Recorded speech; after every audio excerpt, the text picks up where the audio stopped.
NEET paper leak मामले में supreme court में सुनवाई हुई है। छात्रों के भविष्य को लेकर सरकार गंभीर है, ये एसजी की तरफ से कहा गया है, सॉलिसिटर जनरल की तरफ से कहा गया है। सुप्रीम कोर्ट में नीट पेपर लीक जांच पर कड़ी नजर है। सुप्रीम कोर्ट ने कहा एनटीए में अलग अलग लेवल्स पर सुधार की जरूरत है।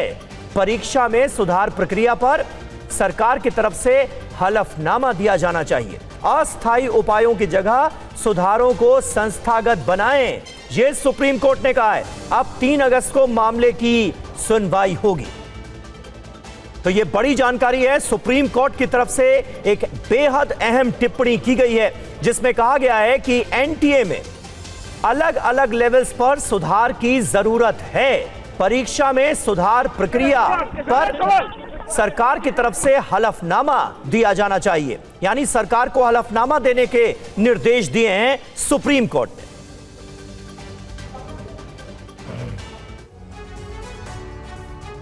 और खबर यह सामने आ रही है कि कुछ देर में सरकार और सीजेपी की वार्ता शुरू हो जाएगी, कॉन्स्टिट्यूशन क्लब में होगी ये पूरी बातचीत। बैठक में भारत सरकार के मंत्री जेपी नड्डा और जितेंद्र सिंह मौजूद रहेंगे। चर्चा से पहले अमित शाह से इन दोनों मंत्रियों की मुलाकात हुई है। आपको बता दें कि सरकार और सीजेपी के बीच ये दूसरे दौर की वार्ता है। इससे पहले भी एक दौर की वार्ता हो चुकी थी और उसके बाद सीजेपी ने यह कहा कि न्यूट्रल पैलेस पे या फिर जंतर मंतर पर होगी मुलाकात। सरकार के दरवाजे पर सीजेपी नहीं जाएगी। उसके बाद मंत्री और सीजेपी के प्रतिनिधियों के बीच ये बातचीत हुई और कॉन्स्टिट्यूशनल क्लब जो कि जंतर मंतर से महज कुछ 100 मीटर की दूरी पर है, उस जगह को निश्चित किया गया और वहां पर दोनों प्रतिनिधियों का, चाहे वो सरकार के प्रतिनिधि जेपी नड्डा और जितेंद्र सिंह हो और इसके अलावा सीजेपी के प्रतिनिधि हो, उनका पहुंचना शुरू हो गया। और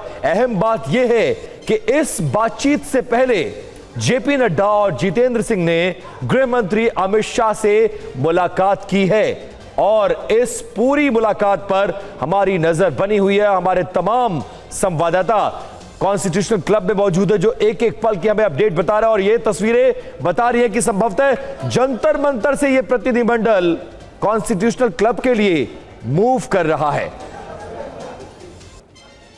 तो अब आज दूसरे दौर की वार्ता और इस वार्ता में क्या कुछ होना है, क्योंकि गतिरोध का सबसे बड़ा कारण देश के शिक्षा मंत्री धर्मेंद्र प्रधान के इस्तीफे को लेकर जुड़ा हुआ है। विपक्ष हो या फिर इस आंदोलन की शुरुआत करने वाले कॉकरोच जनता पार्टी के प्रतिनिधि स्पेशली अभिजीत दीपके, उनका साफ तौर पर कहना है कि धर्मेंद्र प्रधान के इस्तीफे से नीचे कुछ भी मंजूर नहीं है। ऐसे में क्या टोन डाउन होगा, क्योंकि कल से लेकर अब तक बहुत सारी चीजें बदल चुकी हैं। और देखिए एक बड़ी खबर, जगह में थोड़ा सा परिवर्तन हुआ है। वीपी हाउस, हालांकि दोनों अगल बगल हैं, वीपी हाउस में मुलाकात होगी। तो ये बड़ी अपडेट और बड़ी खबर हमारे सामने आ रही है। जितेंद्र शर्मा फोन लाइन पर जुड़ गए। जितेंद्र, जगह में परिवर्तन और क्या समय में भी कुछ ऊपर नीचे हुआ, क्या अपडेट्स आ रही हैं?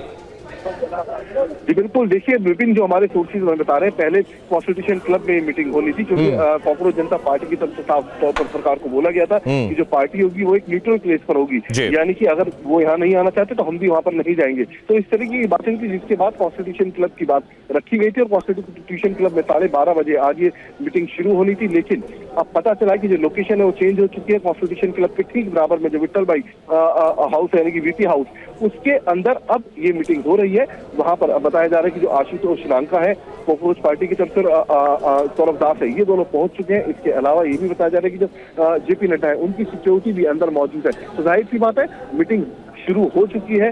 अब से कुछ देर बाद पता चलेगा कि आखिरकार मीटिंग का नतीजा क्या रहा, किन किन बातों पर डिस्कशन हुआ। लेकिन इतना जरूर है कि लोकेशन चेंज हुई और कॉकरोच जनता पार्टी और इसके अलावा सरकार की तरफ से जो प्रतिनिधि थे वो फिलहाल यहाँ पर पहुंच चुके हैं। जी जितेंद्र, एक और अपडेट जरा बताइए, क्योंकि गतिरोध का सबसे बड़ा कारण शिक्षा मंत्री धर्मेंद्र प्रधान का इस्तीफा है।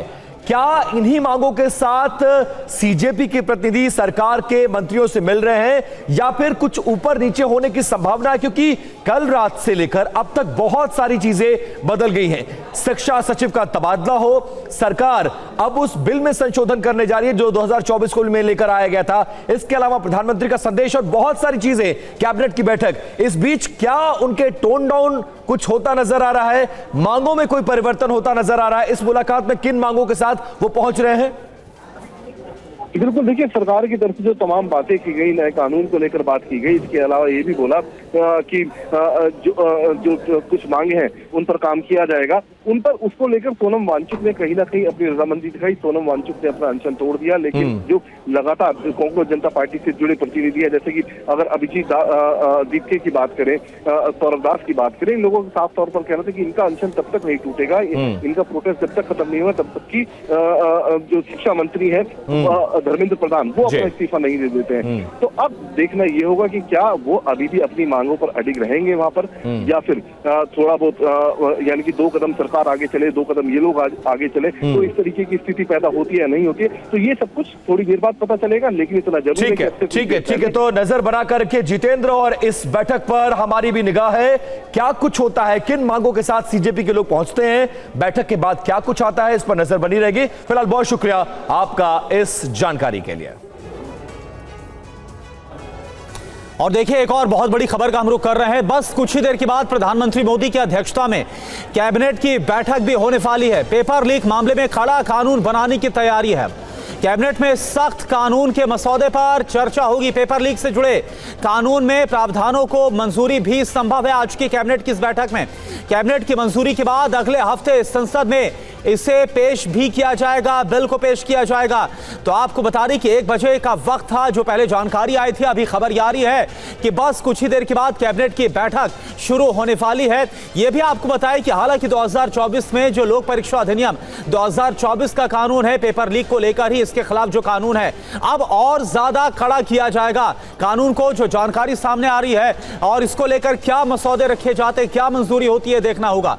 तो पेपर लीक कानून सख्त करने की अब तैयारी है। अब कानून का नाम क्या है यह आप जानिए। सार्वजनिक परीक्षा अनुचित साधनों की रोकथाम अधिनियम 2024 अब इसका नाम होगा। अब आप जब समझिए कि इसमें क्या होने वाला है। नंबर 1, कानून को और ज्यादा कठोर अब किया जाएगा। नंबर 2, और आनंद पांडे इस वक्त हमारे साथ जुड़े। आनंद, क्या जानकारी है? क्योंकि 1 बजे की खबर थी कि 1 बजे कैबिनेट की बैठक होने वाली है, क्या शुरू हो गई है?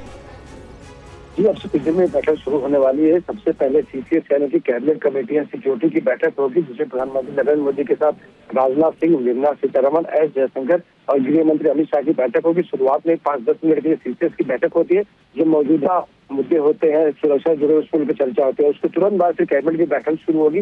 और हम आपको बता दें कि सीसीएस की बैठक के लिए निर्मला सीतारमण, गृह मंत्री अमित शाह, राजनाथ सिंह और एस जयशंकर बैठक में पहुंच चुके हैं। बस प्रधानमंत्री का इंतजार हो रहा है। और इसके बाद तुरंत बाद कैबिनेट की बैठक होगी, जिसमें पेपर लीक को, कानून को और कड़ा करने के लिए सरकार एक संशोधन बिल जो लेकर आने वाली है उसको कैबिनेट में रखा जाएगा और उसकी मंजूरी होगी। और उसे कैबिनेट के सदस्यों को बताया जाएगा कि जो संशोधन विधेयक आ रहा है वो कैसे जो मौजूदा कानून है उसको और कड़ा करे, कैसे उसमें सजा और जुर्माने को और कड़ा करने का प्रावधान है। और फिर इसके बाद कैबिनेट की मंजूरी मिलने के बाद सोमवार को इस बिल को लोकसभा में रखा जाएगा और फिर इसे कानून की शक्ल दी जाएगी। जी, अच्छा, क्योंकि देखिए आनंद, सरकार की जो कवायद है वो हमने देखा भी, जो प्रधानमंत्री की तरफ से वीडियो संदेश जारी किया गया, और क्योंकि इससे पहले जो 2024 में भी कानून आया था, क्या इसी में ही और ज्यादा कड़ा किया जाएगा या फिर कुछ और भी इसमें मसौदे जोड़े जाएंगे? क्योंकि उसके बावजूद भी हमने देखा कैसे पेपर लीक के मामले आए थे, यानी रोकथाम नहीं हो पाई थी। इस बार सरकार की कवायद कहां तक है?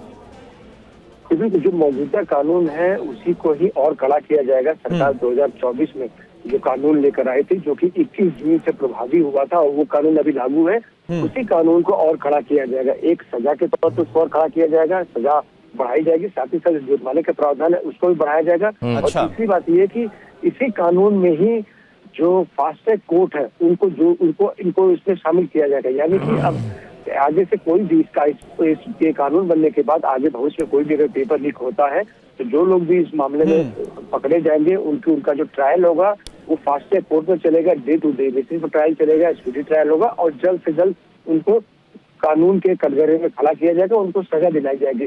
छात्रों की शिकायत थी, पॉलिटिकल पार्टी की शिकायत थी कि पेपर लीक होते हैं, जांच होती है और केस लंबा चलता है और अंत में क्या होता है कि जो आरोपी है वो बरी हो जाते हैं। लेकिन सरकार का कहना है कि जो ट्रायल लंबा खींचता है उससे दिक्कत होती है, तो ऐसे फास्ट ट्रैक कोर्ट में अगर साथ साथ सुनवाई होती रहेगी तो ऐसे मामलों में सजा दिलवाने में आसानी होगी और जल्दी से सजा दिलाई जा सकेगी। जी बिल्कुल बिल्कुल, बहुत बहुत शुक्रिया आपका इस पूरी जानकारी के लिए आनंद पांडे।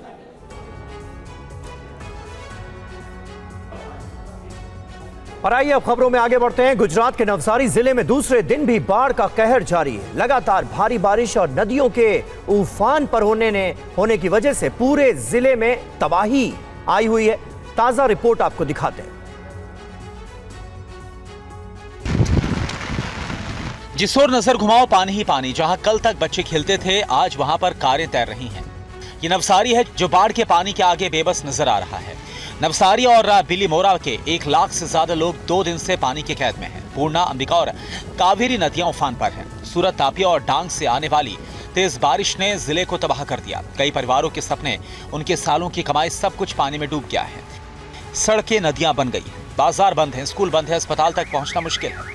कुछ लोग अभी भी अपने घरों में फंसे हैं। बिजली चली गई है, खाने पीने का सामान खत्म हो रहा है। प्रकृति ने फिर याद दिला दिया है कि हम कितने छोटे हैं। जब नदियां गुस्सा करती हैं तो इंसान सिर्फ तमाशबीन बनकर रह जाता है और ऐसी तबाही देखने को मिलती है।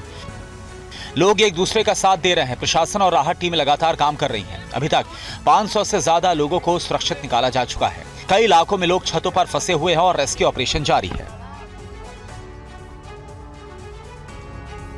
और नवसारी के ताजा हालात बयां करते हैं। इस रिपोर्ट को भी देखिए कि वहां पर कितनी बारिश हुई है और उस बारिश का कैसे असर इस पूरे शहर पर पड़ रहा है। रिपोर्ट दिखाते हैं।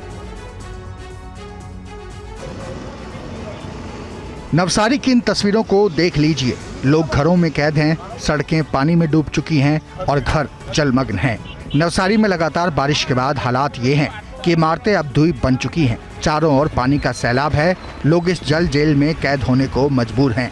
इन लोगों को देखिए कैसे कई फीट गहरे पानी को चीरते हुए अपने घरों तक पहुंचने की कोशिश कर रहे हैं। बच्चे, बुजुर्ग, महिलाएं पानी में सब एक समान दिख रहे हैं। पानी न सिर्फ सड़कों पर है, नवसारी के खेत भी पानी में समा चुके हैं। तस्वीरों को देखकर ये कहना गलत नहीं होगा कि किसान की मेहनत और उम्मीद सब बारिश ने पानी पानी कर दिया।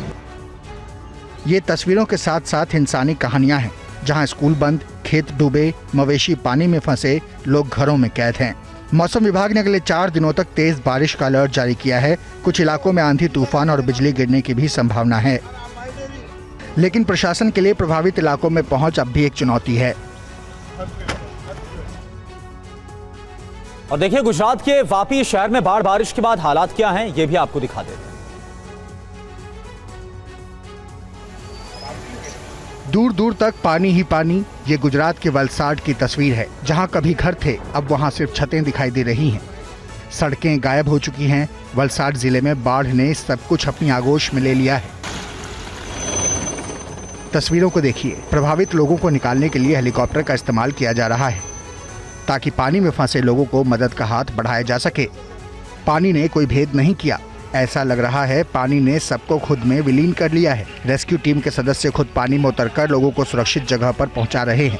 वलसाड जिले में पिछले 48 घंटों से बचाव कार्य तेजी से चल रहा है। अभी तक सैकड़ों लोगों को निकाला जा चुका है, लेकिन अभी भी कई इलाकों में लोग फंसे हुए हैं।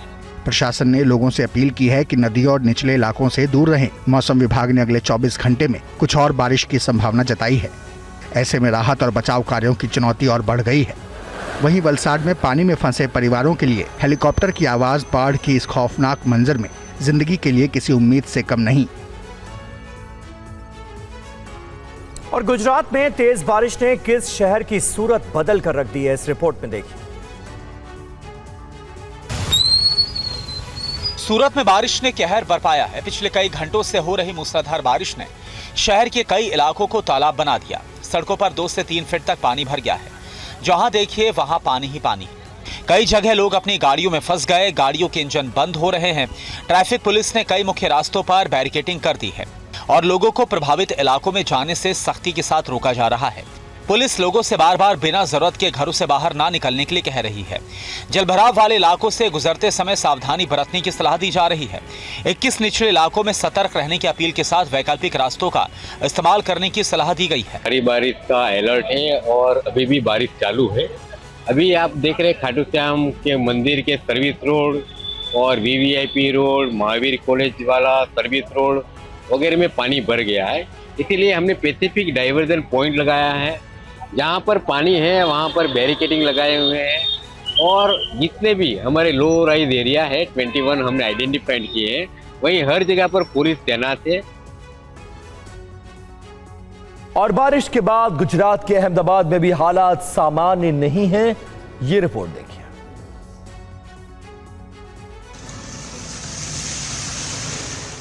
तस्वीरों को देखिए, सड़कों पर कई फीट तक पानी भर गया है।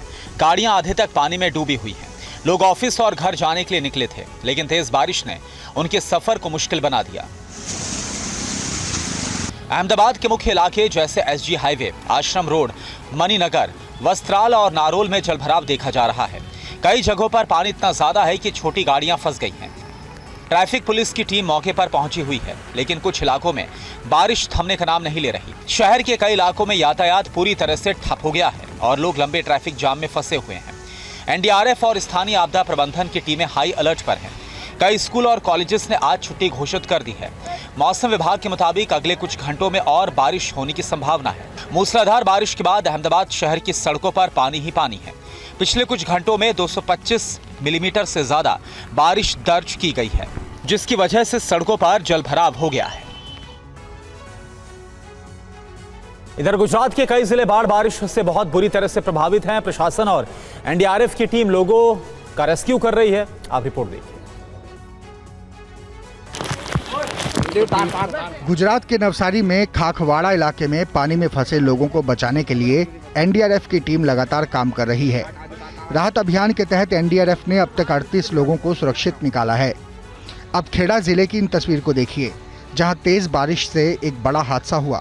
खेड़ा मतार हाईवे पर मोतीपुरा के पास एक कार अनियंत्रित होकर नाले में गिर गई। कार में सवार 6 लोगों में से 4 की मौत हो गई। 2 घायलों को अस्पताल में भर्ती कराया गया है।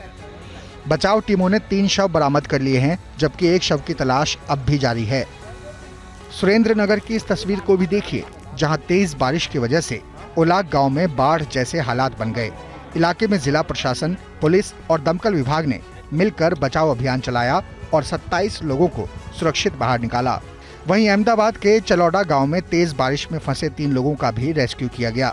मौसम विभाग ने अगले 24 घंटों में गुजरात के कई हिस्सों में तेज बारिश की चेतावनी जारी की है। और आसाम में हालात अब भी सामान्य नहीं है। कई इलाकों में तो लोगों को घर छोड़कर सुरक्षित जगहों पर जाना पड़ रहा है। क्या है ताजा हालात, इस रिपोर्ट में देखिए। मौसम ने एक बार फिर असम को घुटनों पर ला दिया। लगातार हो रही तेज बारिश ने कार्बी आंगलोंग जिले को जलमग्न कर दिया। जहां कल तक हरे भरे खेत थे, आज वहां पानी का सैलाब है। घरों में घुसा पानी, बचाए जा रहे सामान और बेघर हुए लोगों की ये तस्वीरें सिर्फ बाढ़ की नहीं बल्कि बेबसी की कहानी बता रही है। कार्बी आंगलोंग में हालात बेहद गंभीर हैं। लगातार बारिश से नदियां उफान पर हैं। कई गांव पूरी तरह से जलमग्न हो चुके हैं। ग्रामीण इलाकों में घरों में घुटनों तक पानी पहुंच चुका है। रसोई, बिस्तर, घर का सामान सब कुछ भीगा हुआ है। गुवाहाटी शहर भी पानी के तांडव से अछूता नहीं है। तेज बारिश ने सड़कों को नदी में तब्दील कर दिया। हाईवे, रिहायशी इलाके सब जगह पानी की पहुंच है। गोलाघाट में स्थिति बिगड़ी दिख रही है। राज्य भर में अब तक 41 लोगों की मौत हो चुकी है, जबकि 6.5 लाख से ज्यादा लोग बाढ़ की चपेट में हैं। कई इलाकों में बिजली और सड़क संपर्क पूरी तरह से टूट चुका है। और असम के गुवाहाटी में भी हालात सामान्य नहीं हैं। ताजा जानकारी के मुताबिक स्थिति लगातार खराब हो रही है। ये रिपोर्ट दिखाते हैं आपको।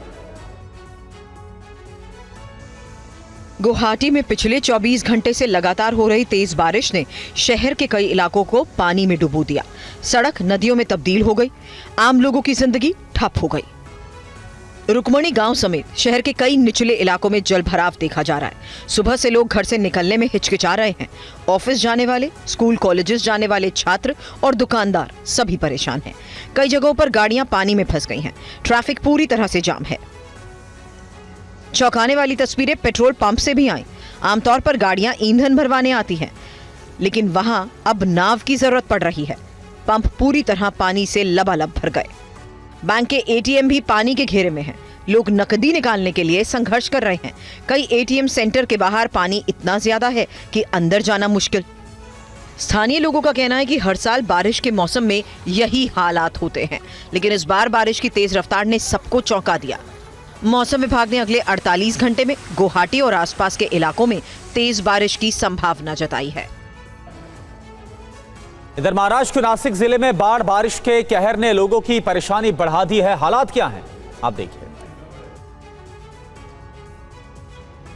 तस्वीरें नासिक जिले की हैं। नदी किनारे घर या मंदिर नहीं है। बाढ़ बारिश ने हालात बदल दिए। घर मंदिरों में अब हर तरफ पानी बह रहा है। गोदावरी नदी का जलस्तर तेजी से बढ़ गया, जिसके बाद ऐतिहासिक रामकुंड पूरी तरह जलमग्न हो गया।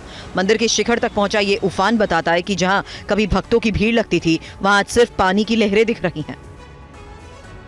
इमारतों से गुजरता खतरनाक पानी, सड़क पर समंदर जैसे हालात। तस्वीरें सिर्फ पानी की नहीं बल्कि बर्बादी की कहानियां बयां कर रही हैं। दुकानों के अंदर रखा सामान पानी ने निगल लिया। जो लोग कल तक अपनी दुकानों को सजाकर बैठे थे, आज वही लोग कंगाल होने की कगार पर खड़े हैं। दुकानों में रखा सामान पूरी तरह बर्बाद हो चुका है। कपड़े, जूते, किराना, इलेक्ट्रॉनिक सब कुछ पानी की वजह से बर्बाद हो गया। कई फीट गहरे पानी में डूबी ये दुकानें अब सिर्फ कंकाल नजर आ रही हैं। और जम्मू कश्मीर के रियासी में सलाल डैम के गेट खोल दिए गए हैं। कैसे हैं वहां के ताजा हालात, इस रिपोर्ट में देखिए। रियासी जिले में लगातार हो रही तेज बारिश ने चिनाब नदी का जलस्तर बढ़ा दिया है, जिसकी वजह से सलाल बांध के कई गेट खोल दिए गए। बांध से छोड़े गए पानी के चलते चिनाब नदी में जलस्तर और ज्यादा बढ़ चुका है। नदी किनारे के निचले इलाकों में बाढ़ जैसे हालात बनने की आशंका है। स्थानीय प्रशासन ने नदी किनारे रहने वाले लोगों को सतर्क रहने की सलाह दी है। सलाल बांध प्राधिकरण के मुताबिक बारिश की तीव्रता को देखते हुए गेट खोलने का फैसला लिया गया ताकि बांध पर दबाव ना बढ़े। जिला प्रशासन ने लोगों से अपील की है कि तेज बारिश के दौरान बेहद जरूरी होने पर ही घर से निकलें। साथ ही नदियों, नालों और बाढ़ प्रभावित इलाकों से दूर रहें। लोगों को जलमग्न सड़कों और पुलों को पार करने की कोशिश न करने और निचले इलाकों में रहने वाले लोगों को किसी भी आपात स्थिति के लिए तैयार रहने को कहा गया। मौसम विभाग के मुताबिक अगले 24 से 48 घंटों में इन इलाकों में और बारिश की संभावना है। जिला प्रशासन ने एनडीआरएफ और स्थानीय राहत टीमें अलर्ट पर रखी हैं। और जम्मू कश्मीर के कई इलाकों में पिछले 5 दिनों से लगातार बारिश हो रही है। ताजा हालात के लिए ये रिपोर्ट दिखाते हैं आपको। उधमपुर जिले के चेनानी इलाके में तेज बारिश की वजह से भूस्खलन हो गया। भूस्खलन इतना खौफनाक था कि गांव को मुख्य सड़क से जोड़ने वाला पूरा मार्ग बह गया। इस समय गांव का मुख्य सड़क से संपर्क पूरी तरह टूट चुका है। गांव वालों को आवाजाही के लिए दिक्कतों का सामना करना पड़ रहा है। प्रशासन ने राहत और सड़क बहाली के लिए काम शुरू कर दिया है, लेकिन लगातार हो रही बारिश की वजह से काम भी प्रभावित हो रहा है। इस बीच रामबन में मौसम खराब होने के चलते अमरनाथ यात्रा को अस्थायी रूप से रोक दिया गया। सैकड़ों यात्री रामबन के यात्री निवासों में ठहरे हैं। बारिश थमने और मौसम साफ होने का इंतजार कर रहे हैं। अखनूर में हालात और भी गंभीर हैं। लगातार बारिश से नदियां उफान पर हैं। कई मंदिर पानी में डूब गए। निचले इलाकों में पानी घुसने से लोगों को सुरक्षित जगहों पर शिफ्ट किया जा रहा है। डोडा समेत कई अन्य जिलों में मूसलाधार बारिश जारी है। मौसम विभाग ने अगले कुछ दिनों तक भारी बारिश का अलर्ट जारी किया है। और देखिए, इस बीच एक बड़ी खबर आपको बताएं। सरकार से बातचीत से पहले कॉकरोच जनता पार्टी का बयान सामने आया है। प्रधान के इस्तीफे से कम कुछ मंजूर नहीं। अभिजीत दीपके की तरफ से यह कहा गया है। दीपके ने कहा, यह आंदोलन आगे बढ़ चुका है। आंदोलन मेरा या वांगचुक का नहीं है। यह अभिजीत दीपके की तरफ से कहा गया है। हम मानेंगे नहीं ना, इस्तीफे से कम कुछ मंजूर ही नहीं है। प्रोटेस्ट कॉल ऑफ नहीं होगा, प्रोटेस्ट कॉल ऑफ नहीं होगा, क्योंकि ये मूवमेंट अब एक अभिजीत दीपके या एक सोनम वांगचुक सर का नहीं है। ये मूवमेंट अब पूरे देश के युवाओं का बन चुका है और तभी पूरे देश में प्रोटेस्ट हो रहे हैं। तो इस्तीफे से कम मंजूर नहीं है। हमारा, जैसे कि मैंने कहा, हमारा आंदोलन ये पूरे देश भर के युवाओं का आंदोलन है, अपोजिशन पार्टियों का आंदोलन नहीं है। और इस आंदोलन को देश के युवा आगे बढ़ाएंगे और यह आंदोलन कहीं से भी कमज़ोर नहीं पड़ेगा। ये हमें ऐसा पता चला है क्योंकि कल शनिवार और रविवार है, जिसके चलते बहुत ज़्यादा भीड़ आ सकती है। तो सरकार की पूरी कोशिश है कि आज ही हम रात को उठा लिया जाए, या डिटेन कर सकते हैं, गिरफ्तार कर सकते हैं। नहीं, उसके बाद तो ये सरकार बहुत ही बड़ी गलती कर देगी, क्योंकि क्या हुआ, सोनम सर को इन्होंने उठा लिया, उसके बाद आंदोलन बड़ा हो गया, अपने बच्चियों का सर फोड़ा, उसके बाद आंदोलन और ज़्यादा बड़ा हो गया। अभी हम लोगों को भी उठा लेंगे तो अभी देश भर में आंदोलन और फैल जाएगा। तो सरकार को अगर कोई सोल्यूशन चाहिए इस आंदोलन का, that is only one thing, resignation of Dharmendra Pradhan. Resignation of Dharmendra Pradhan, compensation to the victims, to the families of the victims. दूसरा, सारे पुलिस वालों ने जिन्होंने बच्चों के सर फोड़े, कपड़े फाड़कर पिटा, उनके ऊपर एक्शन होना चाहिए। और जिन जिन बच्चों पर फेक केसेस लगाकर उनको डिटेन किया गया था या अरेस्ट करने की कोशिश चल रही है, वो सारा वापस लिया जाए। तो अभिजीत दीपके कह रहे हैं कि यह आंदोलन मेरा या सोनम वांगचुक का नहीं है, यह आंदोलन आम लोगों का है और धर्मेंद्र प्रधान के इस्तीफे से कम में कुछ भी मंजूर नहीं किया जाएगा। वहीं आगे बढ़ते हैं खबरों में। जैसलमेर में बीए द्वितीय वर्ष की परीक्षा के दौरान सामूहिक नकल का एक बड़ा मामला सामने आ गया है। आरोप है कि परीक्षा कक्ष में तैनात जो निरीक्षक थे, उन्होंने ही छात्रों को उत्तर बोल बोल कर लिखवाया।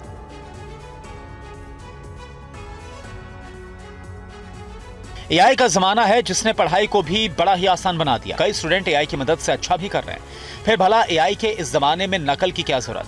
हैरानी की बात यही कि एक टीचर ही छात्र छात्राओं को नकल करवा रहे हैं, घूम घूम कर सवालों के जवाब बता रहे हैं। मामला राजस्थान के जैसलमेर का है। नकल की ये पूरी घटना क्लासरूम में लगे सीसीटीवी में रिकॉर्ड हो गई।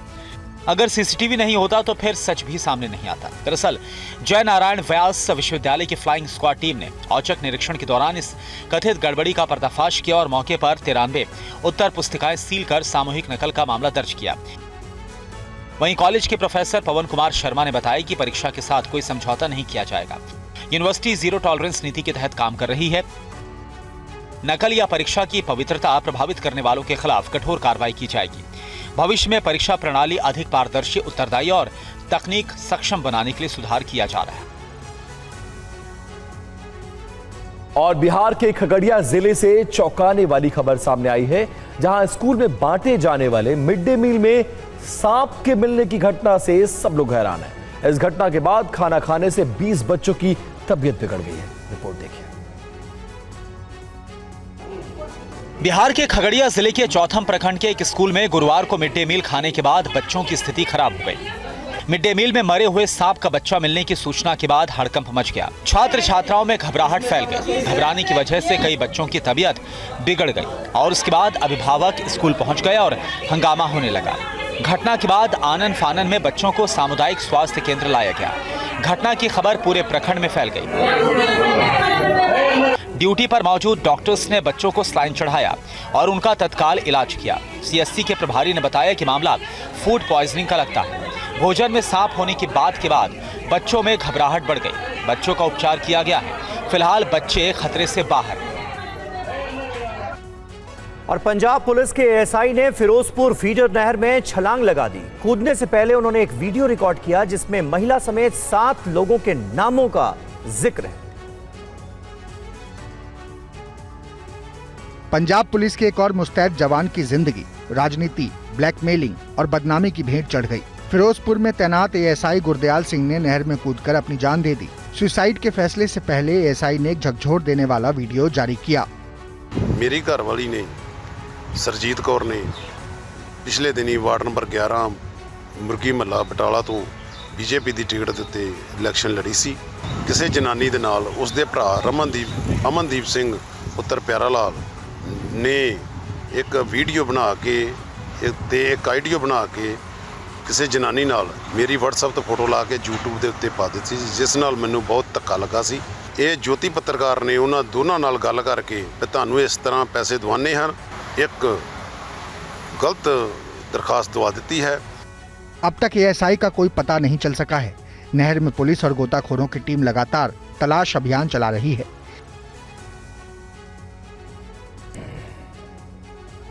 और वहीं मिर्जापुर रेलवे स्टेशन से बच्चे को चुराकर इटावा पहुंची महिला को जीआरपी ने चेकिंग के दौरान गिरफ्तार कर लिया है। पूछताछ में महिला ने स्वीकार किया कि वो बच्चे को चोरी कर अपने साथ लाई थी। मामले की सूचना मिलते ही मिर्जापुर जीआरपी की टीम इटावा पहुंची और अभियुक्त महिला को अपने साथ ले गई। जीआरपी थाना प्रभारी जितेंद्र कुमार ने बताया कि गुरुवार की शाम रेलवे स्टेशन के कानपुर छोर पर नियमित चेकिंग अभियान चलाया जा रहा था। इसी दौरान पुलिस की नजर एक महिला पर पड़ी जो करीब 3 माह के बच्चे को गोद में लेकर संदिग्ध परिस्थितियों में घूम रही थी। महिला की गतिविधियां संदिग्ध लगने पर पुलिस ने उसे रोककर पूछताछ की।